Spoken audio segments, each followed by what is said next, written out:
Al-mu'allif rahimahullah ta'ala wa nafa'ana bihi wa bi ulumihi fid dharaini amin. Wa syu'batur rabi'atu wal arba'una, cabang iman yang ke-44, man'u dhammil muslimina, itu mencegah menghina orang-orang Islam, fi hadratihim, baik di depannya, au ghaibatihim, atau tidak adanya.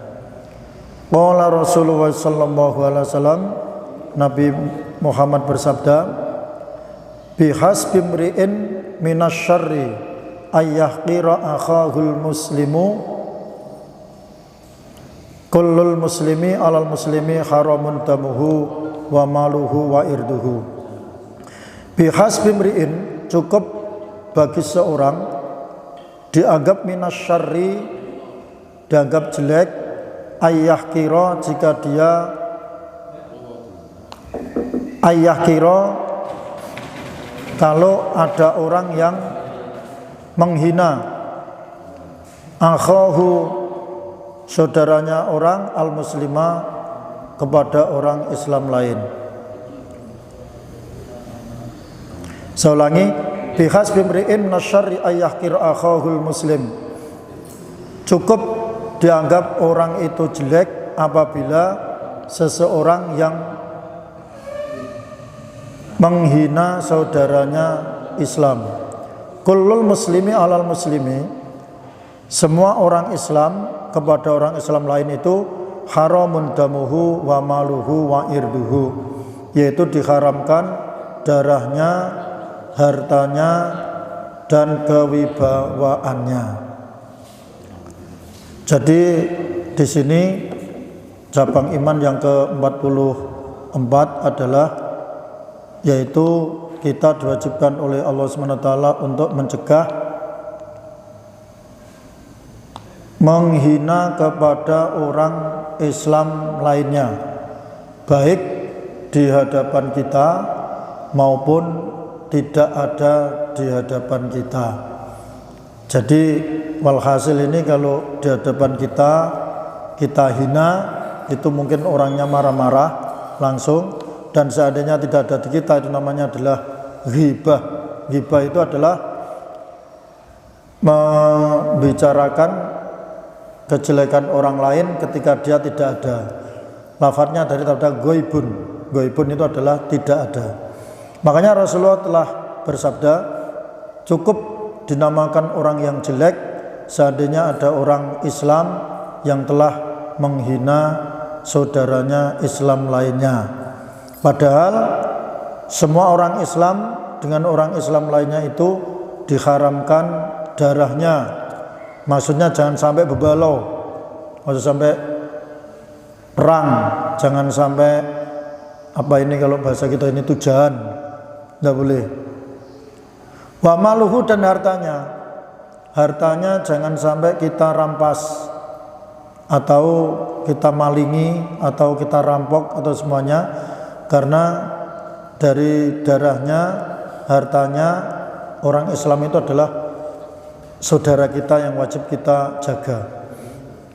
Wa irduhu, dan kewibawaannya atau prestasinya, reputasinya.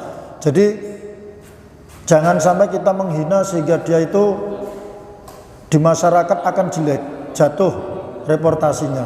Ini jangan sampai. Makanya wal makna, adapun makna yakfil insanu, cukup bagi manusia minal qabaihi, dianggap orang yang jelek itu ayastahqira, kalau dia menghina bi akhil muslimi, dengan saudaranya orang muslim, li fakrin, karena kefakirannya, au ghairihi, atau lainnya. Jadi artinya adalah manusia itu bisa dikatakan sejelek-jeleknya orang apabila dia telah menghina saudaranya muslim, mungkin karena kefakirannya. Nah ini biasanya ini yang sudah ngelambi di masyarakat, wah dasar wong kere ya. Nah, itu nggak boleh itu. Kan biasanya nglambe sampean ya.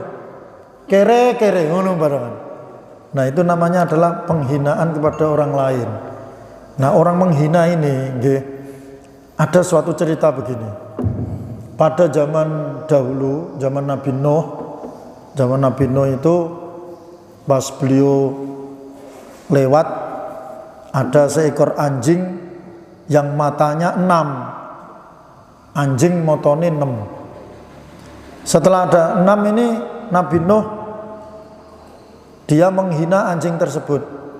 Hei anjing, kamu kok matanya 6 tidak seperti anjing-anjing lain. Wah, dasar anjing hina. Nah, kata anjing itu, wong zaman dulu itu bisa bicara. Wahai Nabi Nuh, andai kata saya tahu dibuat oleh Allah itu mata saya 6, maka saya tidak mau. Saya ingin punya mata 2 seperti anjing-anjing lain. Tapi oleh karena itu semuanya adalah penciptaan Allah, maka ya saya terima. Ngapa kamu kok menghina apa yang sudah menjadi ciptaan Allah? Akhirnya Nabi Nuh itu menangis dan mohon maaf dan sujud kepada Allah SWT bahwa beliau ini minta ampun bahwa yang diucapkan ini adalah dosa. Nah, apalagi kita sama-sama manusia, anjing diomongi ngono wae ora trimo, ya kan? Biasanya kita ini terkadang sama orang yang tidak punya sok gagah, pada orang yang kaya tunduk-tunduk. Nah, itu kan ini namanya adalah tidak benar. Ini harus kita hormat kepada orang lain. Justru orang yang hina-hina tersebut itu terkadang adalah penyamaran dari seorang waliullah. Ada yang menyamar menguji keimanan kita. Apakah kita sebagai orang-orang yang menghina pada orang lain atau tidak?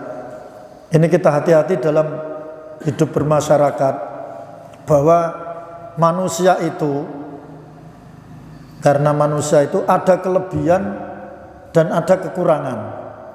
Maka dari itu kelebihan seseorang kita terima dan kita saling bantu-membantu untuk menciptakan sesuatu yang baik dalam kelebihannya.